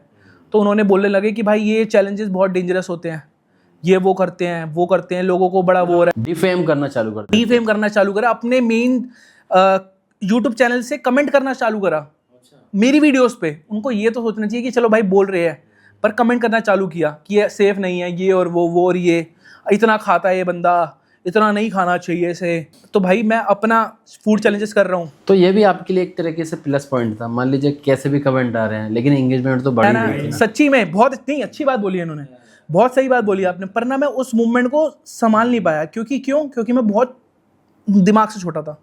कैसे कि मेरे को लग रहा कि यार मेरे को लोग क्यों बोल रहे हैं, मैं तो इसके लिए कभी आया ही नहीं कि लोग मुझे ये बोले, क्योंकि कभी ऑनलाइन मैंने झेला ही नहीं था कि ऑनलाइन लोग मुझे गालियाँ दे रहे हैं, मैंने कभी झेला ही नहीं, कभी ना इसके लिए काम किया। तो लोग उल्टा सीधा बोल रहे हैं अपने ही। मैं कहा यार ये बंदा मुझे गाली दे रहा है। मैं बोलता था, मेरे से बड़े से भैया थे, मैं कहा भैया ये चैनल कमेंट कर रहा है, क्या इसको जवाब दे दूँ? वो बोलते थे मेरे हिसाब से तेरे को चुप रहना चाहिए। तो मैंने किसी को भी रिप्लाई नहीं दिया। कोई मुझे अगर गाली भी दे रहा है ना, ठीक है भाई दे लो, मैं रिप्लाई नहीं दूंगा भाई। तुम मुझे जो बोलना है तुम बोल सकते हो, फ्री प्लेटफॉर्म है। बट मैं थोड़ा सा ना माइंड से स्ट्रेस हो गया मेरे को यार। सोचता ऐसे है कि वो दिन रात को डिस्कस करेगा, यार गलती कर रहा हूं मैं यार ऐसा लगने लगा कि हम कुछ गलत कर रहे हैं यार, मतलब सोसाइटी हमें ऐसा क्यों बोल रही है। तो ये करा, बट अंदर से ना बहुत वो हो गया था यार। मैंने ना यूट्यूब चलाना छोड़ दिया 1 महीने। मैं सिर्फ वीडियो शूट करता था, एडिट कर देता था, डाल देता था, और मैं किसी और की वीडियोस नहीं देखता था। ठीक है, और सिर्फ देखता था मेरे व्यूज़ कितने हैं। मेरे व्यूज़ जाते थे 1 मिलियन प्लस, हर वीडियो जा रहे थे, तो मैं नहीं देखता था किसी की भी। तो मेरे पास किसी ने रोस्ट बनाया, मेरे पे रोस्ट बनने लगे, मेरे पास 800 से प्लस रोस्ट बने होंगे मेरे ऊपर। ठीक है, फिर उसके बाद पापा आए एक दिन कि यार ये तेरे बारे में कुछ ऐसा बोल रहा है, मिस्त्री बोल रहा है ऐसा कुछ, ये कर रहा है, मिस्त्री भी इतना कुछ ऐसा वर्ड बोला होगा। मेरे पापा को अच्छा नहीं लगा। मैंने कहा कि यार कि वहाँ से समझ आ गया कि अपना समय को चेंज करने की ज़रूरत है, ठीक है। और मेरे ट्रेंड को लोग फॉलो कर करके भाई वीडियोस बना रहे हैं, और मेरे को कितना अच्छा लग रहा है कि वो समय आ चुका था कि लोग मुझे फॉलो कर रहे हैं। जो हम चैलेंजेस शूट करते हैं, जो बोलते हैं कि भाई जो फूड ब्लॉगर बोल रहे थे कि भाई ये चैलेंजेस गलत है, वो अगले दिन वही चैलेंज की वीडियोस बना रहे थे, चैलेंज कर रहे थे। ये बहुत बड़ी ना सक्सेस वाली बात है। जो लोग आपको डिफेम कर रहे थे वो ना आज आपको फॉलो कर रहे हैं, वो खुद कर रहे हैं और कर रहे हैं चैलेंज, खा लिया उसके बाद बोल रहे हैं चैलेंज अच्छा नहीं था यार, चैलेंज नहीं करना चाहिए, चैलेंज अच्छा नहीं होता हेल्थ के लिए। अबे भाई तू आया क्यों फिर करने, खाया क्यों, करने से पहले ही बोल देता है। और जो लोग नीचे कमेंट सेक्शन में कमेंट कर रही थी, वो जिसका चैनल था कि भाई अच्छा नहीं है, हेल्दी नहीं है, और वो जाके वीडियोस बना रही है, ये बड़ा रोल खाओ आप, ये फ़ोन जीत जाओगे। तो कहीं ना कहीं ये बात है ना कि आप दूसरे को क्रिटिसाइज करना आसान है, ठीक है। जब आप देखते हो कि भाई ट्रेंड फॉलो हो रहा है और आपने भी फॉलो कर लिया, तो फूड ब्लॉगर्स में बहुत तगड़ी बीमारी है कि एक दूसरे से जलते बहुत हैं, सपोर्टिंग नहीं है भाई। वो सपोर्ट होना चाहिए कि अगर मैं फूड ब्लॉगर हूँ, अगर ये बंदा मेरे से लोकेशन पूछ रहा है, इसको सपोर्ट करना, मैं करूँगा भाई। पर अगर कोई बड़ा क्रिएटर है ना, वो सोचता है कि फूड ब्लॉगिंग तो जी हमारे टाइम पे होती थी जी, हम करते थे फूड ब्लॉगिंग, तो ये कहाँ कर रहे हैं फूड ब्लॉगिंग, इन्हें कुछ हो रहा है, ये कहाँ जाते हैं चीखते पागते, हम करते थे भाई आराम से बैठ के। तो उनके माइंड में ऐसा है कि भाई हमारे टाइम पे जेन्युइन होती थी, ये लोग जेन्युइन नहीं कर रहे, ठीक है। नो डाउट वो अपनी जगह पे सही होंगे, पर मैं एक बात बोलूं कि उनके टाइम पे कुछ और लोग देखना पसंद करते थे, आज के टाइम पे ऑडियंस कुछ और देखना पसंद करती है। हो सकता है कि कुछ टाइम बाद और कुछ और देखना नया आ जाए, जो जिसको देख के हम बोलें। पर किसी को भी ऐसा पिंच आउट करना एक छोटे से बच्चे को कि भाई जो 20 साल का है, जिसकी उम्र भी नहीं देखी उन्होंने, इतना क्रिटिसाइज किया, ठीक है। जबकि उन्हें सपोर्ट करना चाहिए था कि बूम आया फूड इंडस्ट्री में, जो फूड लोग देखते नहीं थे, चैलेंजेस के बाद से लोगों को इंटरेस्ट आने लगा, लोग खाते खाते वीडियोस एंजॉय कर रहे हैं। लिटरली कमेंट आते हैं आज भी कि हम खाते खाते हमने अपनी पूरे खाने की प्लेट खत्म कर दी आपकी वीडियोस देख के। अगर मैं आज देखूं, मतलब आज ओवरऑल देखूं, तो इंडिया का सबसे बड़ा फूड चैनल आपका है, तो क्या फील होता है भाई? राज्य भाई मैं जनरली मैं अपने आप को ना बहुत ग्राउंडेड रखता हूँ। मैं अगर ऐसा आता है ना कि मतलब अभी हार्दिक पांडे ने भी एक बात बोली थी कि कभी भी कुछ करना है ना तुम्हें ज़िंदगी में, ना ज़मीन के ऊपर जाओ ना ज़मीन के नीचे जाओ, ज़मीन पे ही रहो। तो आज मेरा ऑफिस भी है, तो वहाँ मेरा कोई रूम नहीं है, ठीक है। मेरा कोई रूम नहीं, मेरी कोई कैबिन नहीं है, ना मेरे कोई सीट है, मैं उन्हीं के साथ बैठता हूँ, मैं सोफे पे बैठता हूँ। कि मैं अपने आप को इतना बड़ा ना कर दूँ। आज भी हम हमारे घर है, कोई इतना अच्छा खास ज़्यादा नहीं है बड़े, पर आज भी हम ज़मीन पे सोते हैं। मतलब बहुत बड़ी बात है, मजाक नहीं, हम चाहते हैं तो हमारे घर है बेड, पर फिर भी हम ज़मीन पे सोते हैं। वो वहाँ से जो जुड़ाव है ना, वो चीज़ अलग ही है। अभी भी हम आज मेरे साथ ये हमारे घर सुबह ही 7 आ गया था मेरे घर, क्योंकि आपके इधर आना था। इससे पूछो आज हम सिर्फ एक गद्दा बिठा के ज़मीन पे ही सो के आए, ठीक है। तो आज भी हम वहीं सोते हैं, वहीं खाते पीते, तो अपने अंदर वो अभिमान नहीं आया। आज भी लोग मुझसे मिलते हैं, कहते हैं कि मतलब कि आपसे मिलकर लगा नहीं कि हम किसी बड़े क्रिएटर से मिल रहे हैं। तो मैंने कहा कि ऐसा हमें कभी फील ही नहीं होने देता, ना हम किसी को होने देते हैं। हालांकि हमें बुरा लगता है कि हम किसी और से मिलते हैं ना, तो कोई हमें ऐसा फील करा दे। मान लीजिए आपने इतना क्रिटिसिज्म झेलने के बाद, इतना क्रिटिसाइज झेलने के बाद आप इस लेवल तक आए, और आपसे पहले जो कंटेंट बना रहे थे उन्होंने आपको डिफेम किया, ठीक है, लेकिन आप इस लेवल तक आ गए हो। अब जो लोग नए आ रहे हैं, आप उनके लिए क्या कहना चाहोगे? यार मैं तो सिर्फ यही बोलूँगा कि अगर आप कुछ भी तरह का कंटेंट बना रहे हो ना, तो उस तरीके का कंटेंट बनाना कि जो तुम्हें लगे ना सबसे ज़्यादा मुश्किल है, ये तो कोई कर ही नहीं सकता, ये हो ही नहीं सकता, जो तुम्हारी इमेजिनेशन में आता है, उस तरीके का कंटेंट क्रिएट करो और करते जाओ। अगर नहीं समझ आ रहा है कि क्या करना है, सिर्फ करते जाओ करते जाओ करते जाओ करते जाओ करते जाओ करते जाओ। कुछ दिन ऐसा आएगा कि कुछ आप गलती से कुछ उल्टा सीधा कर बैठोगे और वो हिट हो जाएगा, ठीक है। आपको हर दिन हर पल हर घंटे मेहनत करती रहनी है और झोंक देना है आपको, ठीक है। 100% सब कर रहे हैं, पर जो उससे ज़्यादा 1-2% करते हैं ना, वही हमेशा आगे निकलते हैं। आजकल सबके पास मैं बोलूँगा कि स्किल्स हैं, टैलेंट है, पर बहुत सारे लोग देखे हैं मैंने जिनके पास हार्ड वर्क वाली चीज़ें नहीं है, वो क्वालिटीज़ नहीं है, मेहनत नहीं करते बिल्कुल, पर इतने ज़्यादा टैलेंटेड होते हैं। तो कहीं ना कहीं मुझे लगता है कि उस कमी हो जाती है ना कुछ 100% में से कुछ एक्स्ट्रा करने में, तो वही इंसान मात खा जाता है। वो चीज़ कहते हैं ना कि जितना ही मिलता है जितना आप एफर्ट लगाते हैं, जैसे चाय में जितना चीनी डालोगे ना उतनी ही मीठी होगी। तो शायद वही लाइफ का रूल है कि मान लीजिए आप जितना एफर्ट लगा रहे हैं उतना ही मिलेगा। अब सबसे पहले क्या करना है आप लोगों को, आपको ना अपने top of the creators choose करने हैं जो आपकी नीश के हैं, ठीक है। उन्हें जाके फॉलो करना है, और उनको फॉलो करने के बाद आपको देखना है कि ये इस बंदे में क्या खास बात है, इस बंदे में क्या खास बात है, इस बंदे में क्या खास बात है, उसका ना एक निचोड़ निकालो, ठीक है, उस निचोड़ को से ना एक कंटेंट बनाओ, और पहली 50 वीडियोस तो आपको ना उनकी वीडियोस को रिक्रिएट करके ही बना लोगे आप कॉपी पेस्ट वाला फॉर्मूला यूज कर सकते हो, उनका जो डिज़ाइन है, जिस तरीके का कंटेंट बना रहे हो उसमें क्या कमी है उसको रिक्रिएट करके अपने चैनल पर डाल सकते हो। आधे से ज़्यादा most of the top creators अभी राइट नाउ यही कर रहे हैं, तो आप भी ये फॉलो करके ना ये कर सकते हो, है ना, जिससे आपकी 50 वीडियोस का जुगाड़ हो गया। फिर अगली 50 वीडियोस का कैसे जुगाड़ करना है, आपको देखना है कि अब मार्केट में क्या नहीं है वो मैं बनाऊंगा। हमेशा 2 तरह के कंटेंट आपको बनाने हैं। पहले कंटेंट ऐसा 50% ऐसा जो आपको पसंद हो, 50% कंटेंट ऐसा बनाना है जो ऑडियंस को पसंद हो, ठीक है।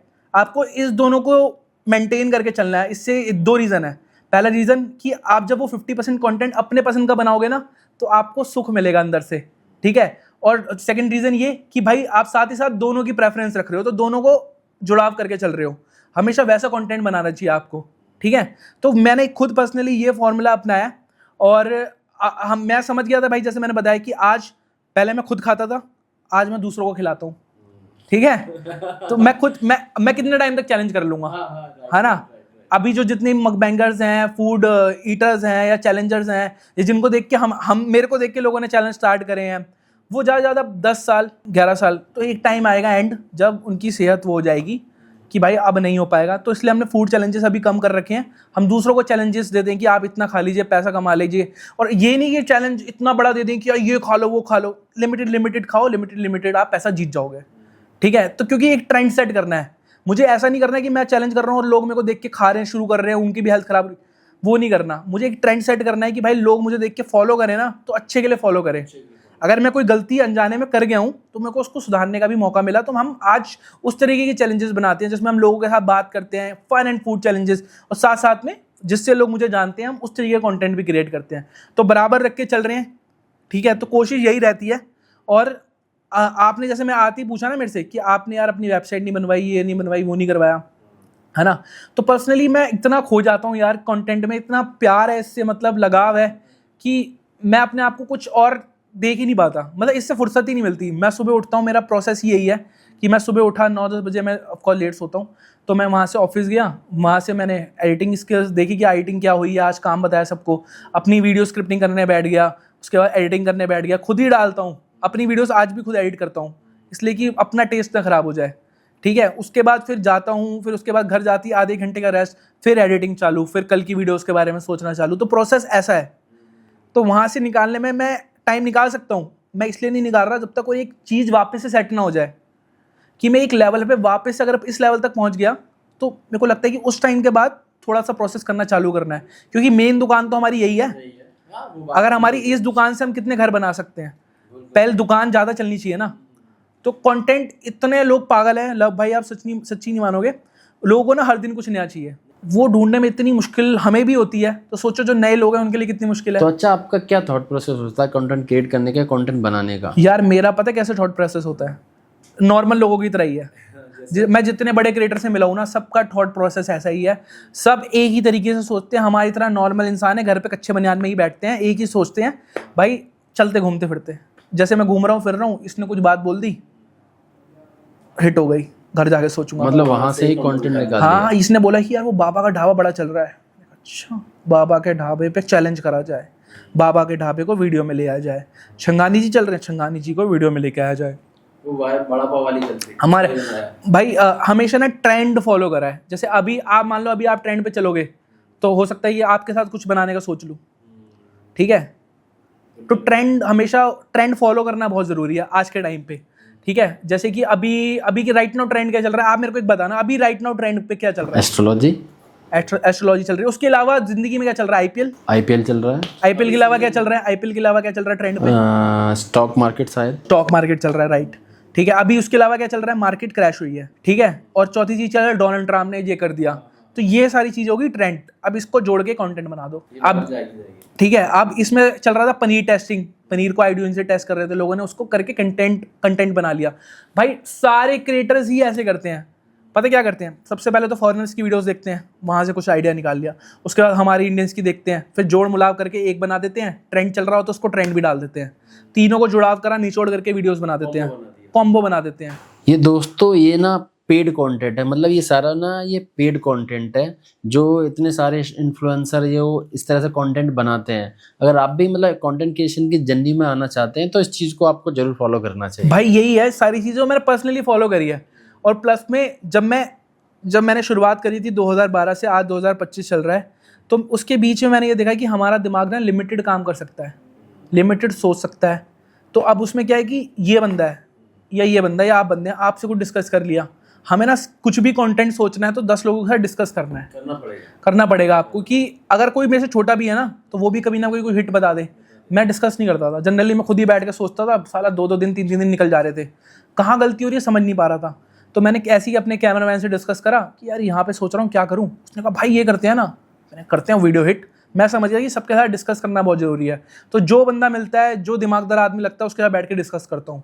कोई पेड नहीं होता वो बंदा, क्योंकि पेड वाला सोचेगा कि यार टाइम हो गया मेरा सर, अब तो मैं जाऊँगा।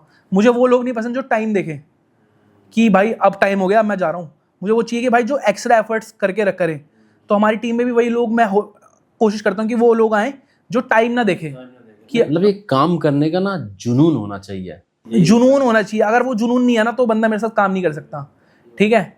तो कोशिश यही रखती है। और सबसे बड़ी बात, आप लव भाई विश्वास नहीं मानोगे, हम जितनी भी स्टोर्स में वीडियोस बनाने जाते हैं, जितनी भी ठेलों पे वीडियो बनाने जाते हैं, फर्स्ट प्रेफरेंस ही हमारे ठेले होते हैं, पहली बात तो। और दूसरी बात, जब भी हम वीडियोस बनाने जाते हैं हमें एक मुसीबत होती है, हम जब उसकी दुकान में पहुंचते हैं ना, क्राउड होता नहीं है हमारे। पता नहीं क्या, मैं ऐसे नहीं बोल रहा कि मेरे पाँव लकी है, पर ऐसा हुआ है हम जब भी गए ना तो उसकी दुकान खाली पड़ी होती है, उसके बाद भीड़ आती है पहले दिन ही, और हमें शूट करने में बड़ी दिक्कत होती है। तो कह रहा भैया आज तक मैं खाली बैठा था, आप आए हो तो आज लोग आ गए।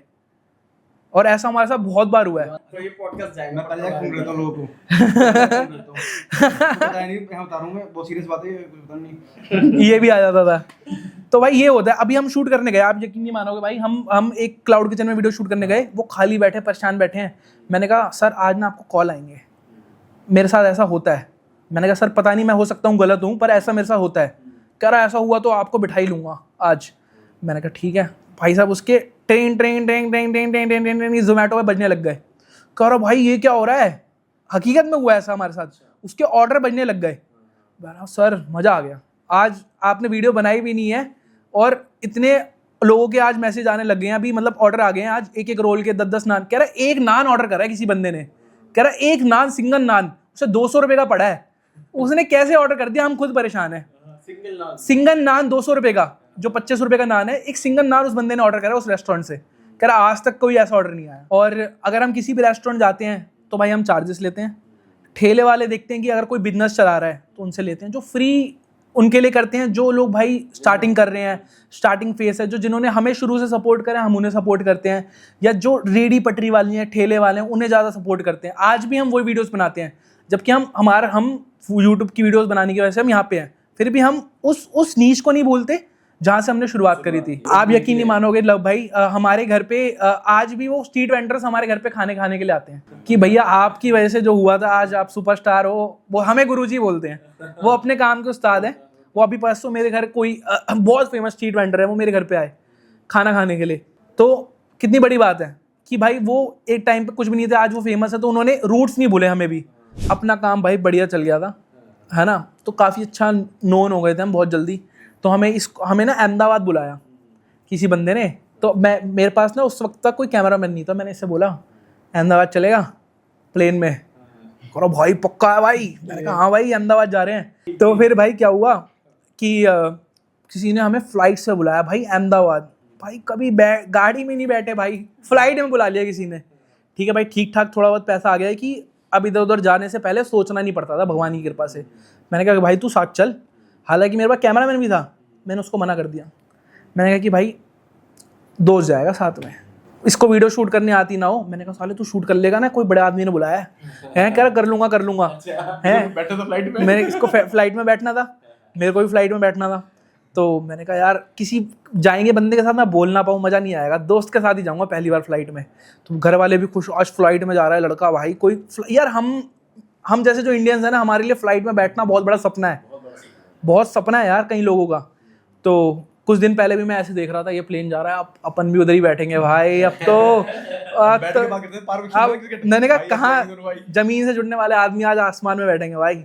तो भाई हम बैठे, प्लेन में बैठा तो वो ये बैठा, ये खुश हो गया, ऐसे ऐसे करा, भाई बैठ गए ना, हम बैठ गए ना, करा भाई एक बार चूटी मार दे भाई, चूटी मार दे भाई। मैंने कहा ये ले है, करा भाई बैठ गए यार, आज मजा आ गया। तो वो एकदम होता है ना, एकदम स्पीड में ऊपर जाता है, ये क्या हो रहा है, क्या हो रहा है ऊपर। मैं भी ये और मैं ऐसे करके भाई चढ़ गए, हवा में है, नीचे देख रहे हो भाई सही में हवा में आ गए, ऊपर आ गए हैं। नीचे उतरते ही हमें गाड़ी लेने वो पहुंच गए हमें रिसीव करने कि भाई आप आए हो। हमारा फर्स्ट टाइम कोई ऐसा शूट था जिसने हमें बुलाया है, और कहाँ बुलाया, सीधा अहमदाबाद। तो उस बहुत बड़ी कंपनी थी जो आज आप मशीन देख रहे हो ना, वो कंपनी ने 2021 में बना ली थी, वो गन्ने की जूस वाली मशीन, वो हमने 2021 में ही देख ली थी। जो आजकल जो मशीन चल रही है ना, उसके सारे जो ट्रायल चल रहे थे, अच्छा टेस्टिंग फेज में थे, टेस्टिंग फेज पे, तो वो सबसे पहले उन्होंने हमें बुलाया कि हमारी इस तरह की फैक्ट्रीज है। हमने कहा यार ये कौन सी दुनिया में आ गए, सच्ची में नहीं मानोगे आप, हमने 21 में रह के हमने 26 सेंचुरी देख ली थी। रोबोट चल रहे हैं वहाँ पे रोबोट चल रहे हैं, उन्होंने अपने हमें इनवाइट किया, वो वीडियो भी मैं आपको भेज दूंगा। खाना सर रोड कर रहे हैं, रोज रोबोट सर्व कर रहे हैं हमें खाना। हमने कहा भाई जो हम कहाँ आ गए भाई, रूम में घुसे, अंधेरा था पूरा, और लाइट ऑन करी, पूरा ऐसा रोबोट्स काम कर रहे हैं वहाँ पे, नाश्ता ही खोल दिया उन्होंने। सच्ची में ऐसा लगा कि भाई कहाँ गए, मतलब क्या एक्सपीरियंस लग रहा था, मतलब कहाँ कौन सी दुनिया में आ गए भाई, क्या कर दिया हमने जिंदगी में। ऐसा महसूस ही नहीं हो रहा भाई कि इतनी जल्दी हम यहाँ पे आ गए, हमने इतनी वो करा, हमारे जो चीज़ वो थे हम। तो उस टाइम से ना मैं शुरू से काम के प्रति न्यूट्रल और दिमाग से कि हाँ भाई काम हो रहा है, वो कोशिश करता था रखने में। पर वो इमोशंस होते हैं ना मिडिल क्लास वाले, वो चीज़ जाती ही नहीं है। तो हमें होटल में उन्होंने 5 स्टार होटल में स्टे दिया। हमने कहा यार 5 स्टार ऐसा होता है भाई, हमें पता ही नहीं, पहली बार एक्सपीरियंस, वो भी इसके साथ कॉल करो सीधा, आ जाओ ये ले आओ ये खाने के लिए। तो भाई उन्होंने हमें फुल बढ़िया तरीके से बुलाया कि, और उन्होंने कहा कि आप ना हमारे इस रोबोट के साथ ना चैलेंज वीडियो बनाओ, ठीक है।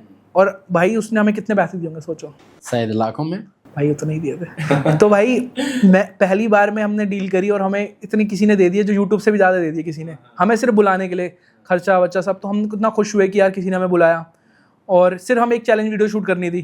तो हमने उसके गोलगप्पे वाली वीडियो शूट करी। हमने कहा यार मज़ा आ गया, उस बंदे ने हमें घुमाया फिराया, और हमने वहाँ की वीडियोज़ भी बनाई जो आज 12-12 करोड़ व्यूज़ हैं जिस वीडियोज़ पे, क्योंकि जनरली हम बनाते ही थे। तो हम कहीं भी जाते हैं तो इस तरीके से हमारी लाइफ चेंज होती है, हमें दिखी, हमने कैसे आगे आगे लिंक्स बनते रहे। तो उस टाइम तक हम थोड़े से मनमौजी टाइप हो गए थे, सिंसियर नहीं थे। उसके बाद से थोड़ा सा सिंसियरिटी लाए, टीम क्रिएट करी, ठीक है, अच्छे अच्छे लोगों को टीम में रखा। और ऐसी किस्सा बहुत सारी ज़िंदगी में कई बार ना किस्से ज़रूरी होते हैं। एक आपका और मेरे नोन का एक आदमी है जिनसे मैं अपनी वीडियोज़ एडिट करवाता था। तो एक दिन उन्होंने मुझे बहुत परेशान कर दिया। तो भाई अब वो चीज़ अच्छी हुई, मैं उस बंदे को गलत नहीं बोलूँगा, पर मेरे लिए वो भी एक लाइफ चेंजिंग मूवमेंट था। मेरे लिए हर चीज़ ऐसी लाइफ चेंजिंग मूवमेंट है, कुछ ना कुछ ऐसा होगा मेरी साइड में कि उसने मेरी वीडियोस लेट कर दी, 1 महीना वीडियो लेट कर दी। मैं लिटरली रोया, मैं वैसे स्वाभाविक आदमी हूँ, 1 महीना मैं रोया कि यार ये मेरी वीडियोस क्यों नहीं आ रही। और मैं ऐसा आदमी था कि मेरी ये वीडियो एडिट नहीं हुई ना तो मैं अगली वीडियो पे सोच नहीं पाता था। उस समय तक मेरा माइंड इतना डेवलप नहीं करा हुआ, या मैंने खुद ने नहीं करा, तो मेरा टाइम इस तरीके। मैंने कहा यार ये वीडियो 1 महीने तक मेरे चैनल पर वीडियो नहीं आई। मैंने कहा यार तो बड़ा बुरा हुआ यार। फिर मैंने इससे डिस्कस करा, मैंने कहा कि भाई अब मैं खुद एडिटिंग करूँगा, बाहर में जाए। अपने हम नेहरू प्लेस गए, हमने पूरा सिस्टम बनवाया 1-1.5 लाख रुपए का, घर पे आके रख दिया। अब वीडियो हम एडिट करेंगे। अब मेरे को आती थी वो एडिटिंग करनी, तो साथ बैठ के करवाते थे तो आ गई नहीं, साथ वीडियो एडिट करने बैठे तो भाई साहब वो सो गए। अगली सुबह तक भाई वो उठे तो मैंने एडिट करके रख दी पूरी वीडियो। तो भाई वो उठे कर एडिट होगी, मैं हो गई, अब रेंडर मार दे बस। तो उसके बाद वहाँ से करके हम सीख गए। तो फिर वहाँ हमने सिस्टम विस्टम ला के रखा, पर टाइम मैनेज नहीं हो पा रहा था। इसने मेरे दोस्त ने बोला कि भाई दोनों चीज़ करना एक बंदे के लिए पॉसिबल नहीं है, एडिटिंग और कंटेंट सोचना, कंटेंट बनाना एक बंदा अकेले नहीं कर सकता। एक बंदा ढूंढ के हमने रखा, हमारी वीडियोस एडिट होने स्टार्ट हुई, वोर हुई। उस टाइम तक भी वीडियोस, क्योंकि ना हम चैलेंजेस वीडियोस बनाते हैं, आप एकदम से कैमरे वाली वीडियो बना रहे हैं, रॉनेस के साथ बनाते थे। अब BBQ वाइन्स फ़ोन से वीडियोस बनाता है जनरली, जैसे अभी हम कर रहे हैं, उसकी वीडियोस एकदम कैमरे वाली आई। आप एक्सेप्ट कर पाओगे? थोड़ा सा चेंज हो जाएगा ना, एक्सेप्ट करना मुश्किल होगा। तो मेरे लिए भी ऑडियंस को मुश्किल हो गया कैमरे वाली वीडियोस एक्सेप्ट करना। पर मेरे को पता था आने वाला फ्यूचर ही यही है, ट्रेंड आएगा, ट्रेंड जाएगा, फिर नया ट्रेंड आएगा, इंतजार करना पड़ेगा। तो उस टाइम से हमारी वीडियोस नहीं चल रही थी, कैमरे की वीडियोस। लिटरली अभी हमने 5-6 महीने पहले हमारी 7 वीडियो हमने मिलियन+ हिट करी हैं। सारी वीडियो 1 मिलियन+ हैं, सारी वीडियो। फिर अभी डाउन फेस आया कि भाई 1-1 lakh views, 2-2 lakh views, 3 lakh views. तो हमारे लिए डाउन फेमस, क्यों हमें पता है कि 2 लाख 3 लाख व्यूज़ पे पैसे नहीं बनते, ठीक है, और आपकी वीडियो के स्पेंस ज़्यादा हैं। तो लाइफ आपको हर मूवमेंट पे करेगी, गिराएगी। और कितने क्रिएटर्स ऐसे हैं, मुझे डर लगता है यार कि वो क्रिएटर इतने फेमस थे और आज उनके इतने व्यूज़ आते हैं। तो हर दिन ना वो मेरे लिए उठने में मजबूर करते हैं। अब किसी परसों एक बंदे ने मेरे को बोल दिया कि तेरे अंदर ना वो आग नहीं दिखती आज, कल साले वो तू वो वाली बात नहीं रही, तो बंदा मार दिया। बंदा मार दिया। अब लोग कहते हैं कि भाई इसको आगे नहीं बढ़ाया तुमने, ये नहीं कराया। अब इसकी कितनी खास बात है? आप लो भाई, तो क्या हुआ, अब मेरे पे तो ठीक ठाक पैसे आ गए, ये तो साला भाई गरीब है। नहीं, जिसके पास ऐसा दोस्त हो वो कभी गरीब नहीं हो सकता। अरे भाई क्या बात है। तो भाई मैंने इसको बोला, एक बार मेरे घर आया, मैंने जेब से 500 का नोट निकाला, तो भाई 500 का नोट मैंने कहा तू अभी के लिए ये रख ले, तेरे पास पैसे नहीं होते, तू ये रख ले और अपना खर्चा वर्चा चला, हर महीने मैं तेरे को देता रहूँगा अब से, ठीक है, तू बस मेरी शूट करा दी और हम साथ मिलके आगे बढ़ेंगे। इसने पता क्या किया, 500 लिए, जेब में रखे मेरे वापस, कह रहा साले जिस दिन पैसे आ गए ना अपने बीच, उस दिन ये रिश्ता नहीं रहेगा। सही बात। और ना असली दोस्ती की ना यही पहचान होती है भाई। सबसे अच्छी बात है कि भाई मेरे को कोई पैसा दे दे, मैं मोड़ूंगा नहीं, एक बारी को सोचूंगा। इसने बिना सोचे, जिसकी जेब खाली है, जिसके पास 10 रुपए नहीं है जेब में, उसने 500 रुपए मोड़ दिए कि भाई तू रख, हमारे बीच पैसा नहीं आना चाहिए। और टिल देन आज तक ना मैंने इसको कुछ इतना पैसे दिए हैं ना मैंने इससे कुछ दिए हैं। भाई भाईचारा चल रहा है, कोई पैसे नहीं, कोई पैसे, जिस दोस्ती में, जिस भाईचारे में पैसा आ गया वो चीज़ खराब है। जिस रिलेशन, किसी भी रिलेशनशिप में पैसा आ गया वो चीज़ खराब है। आपको दूर रखना है अगर आपको एकता बना के रखनी है। हालांकि होता है, घरों वाले बोलते हैं कि वो देखो तो वो कामयाब हो गया, ये नहीं हुआ, तो मैं शुरू से इनको बोलता हूँ कि तुम भी बनाओ, तुम भी करो, साथ में चलते रहो, आगे बढ़ते हो। तुम मुझसे नहीं ले रहे, कोई बात नहीं, तो अपना क्रिएट करो। तो भाई सबसे ज़रूरी है कि भाई किसी भी एक रिलेशन में ना कि पैसा ना आए, समझ रहे हो आप। अगर किसी दोस्त को मेरे को 200 रुपये भी देने पड़े ना फ्री के, तो मैं दे दूंगा, मेरी दोस्ती सलामत रहे। लेकिन यहाँ पर एक बहुत बढ़िया बात आपके साथ हुई है, जैसे आपने बोला ना कि आप बहुत लोगों के लिए लकी हैं, लेकिन यहाँ पर आपके लिए सबसे ज़्यादा लकी आपके दोस्त हैं। बिल्कुल भाई, बिल्कुल भाई, इन्हीं की वजह से है यार जो हुआ है, ठीक है। अब इन्हें भूल जाए तो फिर क्या ही बात है। मतलब दोस्तों को अपने साथ रखना ये अपने आप में बहुत बड़ी असेट है, बहुत बड़ी संपत्ति। भाई मेरा सपना है इन सबको ना एक अच्छे जगह पे पहुंचा के, ठीक है, खुद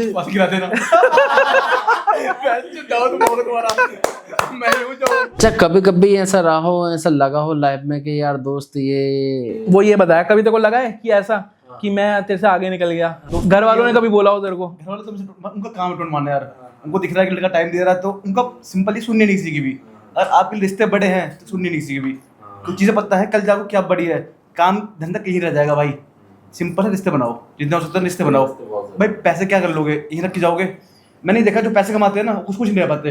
तो भाई अभी एमएनसी में जॉब करता है, मैंने ऐसा बोल रखा है कि अभी इसने वीडियोस बनाना स्टार्ट करा है। जब मैंने उसको प्रेशराइज किया है, वीडियो नहीं बनाता था, तो मैंने बोला कि तू वीडियोस बना, एमएनसी में ही वीडियोस बना, हर तरफ कंटेंट है। तो ये लोगों के लिए भी रहेगा यार जो अपनी लाइफ कर रहे हैं, जैसे आप कर रहे हो। तो अभी एक मिनी व्लॉग बन सकता है, बन सकता है ना भाई। साथ साथ 2 काम हो गए। अभी ये आ रहा है तो व्लॉग शूट करते हुए आया, ठीक है, तो हो गया ना इसका भी काम। इसके गाँव में गया तो इसके अब मेरी अर्निंग बहुत अच्छी है, मतलब अभी डाउन अप तो लग रहा था उस टाइम पे, और अब थी, ग्राफ चलता ही रहता, तो उस टाइम अब थी। तो इसके पापा बोल रहे नहीं पहले क्या काम करते हो? मैंने कहा कि जी यूट्यूब पे वीडियो बनाते हैं। कितना ही कमा लेते होंगे हैं? तो मैंने बोला कि कम बोल देता हूँ मैं, यही 30-40 हज़ार रुपये हैं, इतना तो हमारे कटवाई करके ही बन जाता है, क्या फ़ायदा वीडियो बनाने का है? तू कल से मैं बनाई। उसके पापा ने इसको बोल दिया, गाँव में रहते हैं तो पापा इसके साथ मत रहा कर, ये क्या बनाता है? तो कह रहा सच बोलना होता है। मैंने कहा पापा की फट जाएगी तेरे मैंने कहा फट जाएगी तेरे पापा की, क्या बोल रहा है, विश्वास नहीं मानेंगे। 10 लोग बैठे हुए हैं लेकिन सामने बोले 4 लाख। लेकिन असली बताई, रियल इनकम बताई नहीं हमने कहा ठीक है, इसके पापा अपने आप जानेंगे। तो भाई इसके गांव में गए, इसका गांव कहाँ सुनसान जगह में पड़ता है, वहाँ के गांव के बच्चे बोल रहे आर यू हंग्री। मैं कहा गांव तुम्हारे पास फोन है भाई उनके पास, वो देख रहे हैं वीडियोस यार हर गांव में। हाँ मुझे पता है आपकी रीच मिलियंस में। तो भाई वर्ल्ड वाइड हम जहाँ भी जाते हैं, मतलब अभी मैं बेंगलोर गया, मुझे लगा बेंगलोर में मेरी ऑडियंस नहीं है, मैंने ग्राफ चेक करा, पर बेंगलोर में भी बच्चे मिल रहे हैं। तो यहाँ पर मैं एक कैलकुलेशन बताता हूँ, जैसे कि इंडिया की पॉपुलेशन कितनी है? 140 करोड़। 140 करोड़। 40 करोड़। तो यहाँ पर एक चीज़ है, जैसे कि ओवरऑल आपके 10 मिलियन सब्सक्राइबर होने को हैं, ठीक है। अगर मैं व्यूअरशिप की बात करूँ तो आपकी बहुत सारी वीडियोस ऐसी हैं जो मिलियंस में हैं, 10 मिलियन है, 15 मिलियन है, कुछ में शायद 100 मिलियन भी है। तो अगर मान लो 10 मिलियन आपके सब्सक्राइबर होने के हैं, तो लगभग 1 करोड़ लोग आपको सब्सक्राइब कर रखे हैं। और कुछ लोग ऐसे हैं, या कुछ व्यूअरशिप की बात करूँ तो कुछ ऐसी हैं जो मिलियंस में हैं, मिलियंस में, करोड़ों लोगों ने आपको देखा भी है।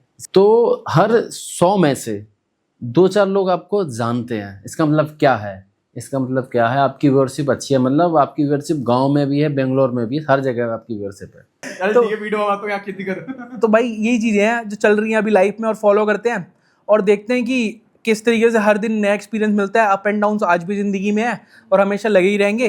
दिमाग से खुश हैं तो ज़िंदगी में खुश हैं भाई। लो भाई यही चलता है, ठीक है यही। और अब मैं एक सबसे अहमियत वाली बात बोलता हूँ, आप भी इससे बिलीव करोगे। लोग सिर्फ वहाँ तक की आपको जर्नी बताते हैं जहाँ तक वो सक्सेस हो गए, उसके बाद का स्ट्रगल कोई नहीं बताता, ठीक है। आपने वो देखी होगी ना, वो कौन 12th फेल आई थी, तो जैसे भाई मैं 10th फेल हूँ, मैं 3 बार 10th में फेल हुआ, ठीक है। अब 12th फेल देख लिया आपने बदनामी होती है तो भाई वो सो नहीं बदनामी है, राइट, ठीक है। 12th फेल हुआ, अब वो वहाँ पे आईपीएस बन गया।